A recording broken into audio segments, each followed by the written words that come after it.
Now North Korea's reckless pursuit of nuclear 4 বছর ক্ষমতায় থাকাকালে ফেসবুকের সঙ্গে সম্পর্ক ভালো যায়নি সাবেক মার্কিন প্রেসিডেন্ট ডোনাল্ড ট্রাম্পের। তার অভিযোগ 2020 সালের প্রেসিডেন্ট নির্বাচনের সময় তার বিরুদ্ধে ষড়যন্ত্র করেছিলেন মেটার প্রধান নির্বাহী কর্মকর্তা মার্ক জাকারবার্গ।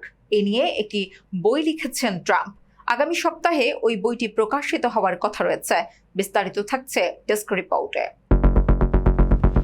ট্রাম্প এর আগেও একাধিকবার অভিযোগ করেছেন কালো প্রেসিডেন্ট নির্বাচনে হস্তক্ষেপ করেছিলেন জাকারবার্গ। এবার নভেম্বর প্রেসিডেন্ট নির্বাচনের আগে জাকারবার্গ কনজারভেটিভদের আশ্বস্ত করেছেন ফেসবুক নির্বাচনে হস্তক্ষেপ করবে না। এরপরই নতুন করে জাকারবার্গের দিকে কামান দাগালেন ট্রাম্প। তিনি হুঁশিয়ারি করে বলেছেন, জাকারবার্গ যদি আবারও নির্বাচনে হস্তক্ষেপ করে তাহলে তাকে বাকিটা জীবন কারাগারে কাটাতে হবে।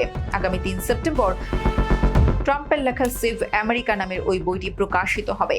ওই বইয়ে হোয়াইট হাউসে জাকারবার্গের সঙ্গে ট্রাম্পের একটি ছবিও রয়েছে, তবে ছবিটি কবে তোলা হয়েছে সে তারিখ বইয়ে উল্লেখ নেই।